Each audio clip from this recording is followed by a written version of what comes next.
지난주 국내 증시는 양대 지수 나흘 연속 상승세를 이어갔습니다. 허니문 랠리 이후 세법 개정 논란에 발목 잡혀 2달째 횡보하고 있는 증시, 박스권 탈출 기대감이 높아지고 있습니다. 그간 박스권을 벗어나려는 시도가 나올 때마다 외국인 매도세에 막혀서 번번이 무산됐었는데요. 이번 주는 어떨까요? 금리 인하 기대가 더욱 높아진 상황이지만 우리가 쉬는 사이에 또 미국에서 한국인 구금 사태가 발생하며 그 리스크가 불거졌죠. 조기 수습되긴 했지만 미국과의 관계에 대한 우려의 목소리가 나오는 만큼 이 부분 확인하시면서 시장 대응 전략 세우셔야겠습니다. 그럼 전 거래를 복귀하면서 이번 주 투자 포인트 체크하시죠. 지난주 마지막 거래일 코스피 3,200선 지켜냈고 코스닥도 한 달 만에 810선을 되찾았습니다. 뉴욕 증시에서 브로드컴 실적 발표가 나온 이후에 AI에 대한 의구심이 덜어지며 국내 증시에서도 AI 밸류체인이 강세를 보였고요. 또 금리 인하 기대감에 제약바이오 쪽 강세가 이어지면서 코스닥이 이틀 연속 코스피 대비 더 강했습니다. 증시가 박스권 상단으로 올라서니 외국인 다시 소극적인 모습을 나타냈습니다. 유가증권 시장에서 1,400억 원 가까운 매도 우위였습니다. 4거래일 만에 기조를 바꿨고요. 개인은 552억 원 순매도했고 기관만 홀로 1,124억 원 순매수하며 지수의 상승을 이끌었습니다. 반면 코스닥 시장에선 외국인 사자 포지션 취했습니다. 451억 원 순매수했고 기관도 331억 원 매수 우위였습니다. 여기서는 개인만 홀로 700억 원 가까이 팔아냈습니다.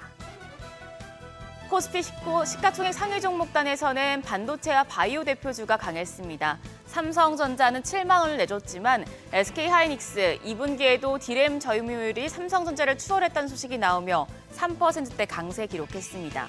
그리고 금리 인하 기대감에 삼성 바이오로직스도 1% 넘게 올랐습니다. LG 에너지솔루션은 2%대 약세, 그리고 현대차도 하락했는데요.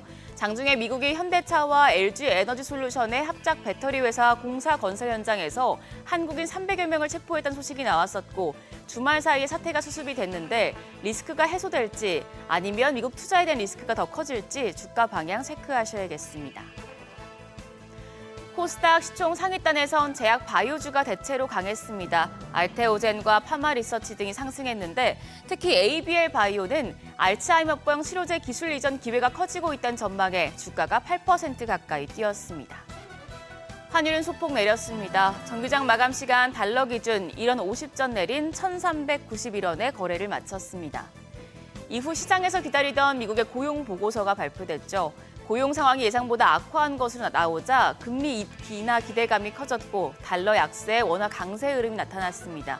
NDF에서 6일 새벽 달러원 1개월물은 1,386원까지 내렸는데요. 오늘 외환시장 하락 출발할 것으로 예상됩니다. 이번 주는 미국의 경제지표가 박스권 탈출의 변수가 될 전망입니다. 10일에 미국의 지난달 생산자 물가 지수가 나옵니다. 지난주 고용 쇼크로 미 연준의 금리 인하가 거의 확정된 상황인데 이번 주는 인플레이션이 최대 변수가 되겠습니다. 목요일에 가장 중요한 미국의 지난달 소비자 물가 지표가 발표됩니다. 미 연준 FOMC 회의를 일주일 앞두고 나오는 마지막 인플레이션 데이터라 결정적인 역할을 할 것으로 보여집니다. 한편 유럽 중앙은행은 정책 금리를 결정합니다. 업종과 섹터에 영향을 줄 이벤트들도 줄줄이 예정이 돼 있습니다.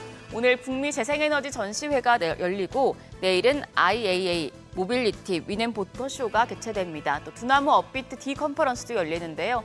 더불어서 미 서부 시간으로 오전 10시, 우리 시간으로는 수요일 새벽에 애플이 신제품 라인업을 공개합니다. 에너지와 자동차, 가상자산, 아이폰 관련주까지 모두 영향을 받을 수 있겠습니다. 한편 전 거래일 시간의 거래에서는 원자력 발전 관련주가 상승했습니다. AI 의구심이 해소되면서 AI 발전으로 전력 수요가 급증함에 따라 투자 확대가 기대되는 원전 쪽이 다시 부각된 것으로 보입니다. 오늘 장에서 어떤 흐름 보여줄지 지켜보시죠. 그럼 프리마켓 통해서 개장 분위기 가늠해 보겠습니다. 우리가 쉬는 사이에 뉴욕 증시는 고용 냉각과 경기 둔화 우려에 3대 지수 모두 하락 마감했는데요.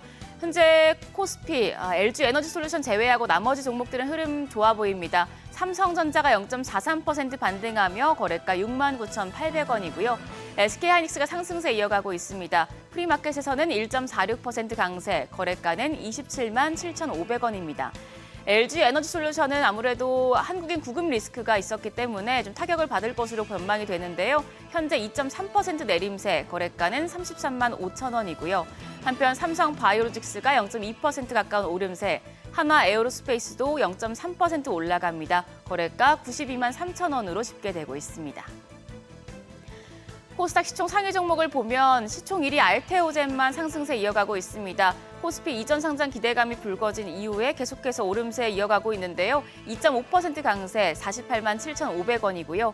반면 에코프로비엠이 1% 내림세로 11만 5,400원, 펩트론이 0.5% 가까운 내림세, 거래가 30만 2천 원입니다. 더불어 에코프로도 0.9% 하락합니다. 프리마켓에서는 거래가 4만 9,350원 나타내고 있습니다. 파마리서치는 보합권에서 움직입니다. 금리 인하 기대는 계속 커지고 있지만 오늘 국내 증시 박스권 상단에서 미국의 경기 둔화 우려를 반영하며 출발해야 하는 상황입니다. 코스피 3,200을 넘긴 가운데 외국인들이 다시 소극적인 태도를 취하고 있어서 오늘은 외국인들의 움직임 예의주시하시면서 개장 준비하셔야겠습니다.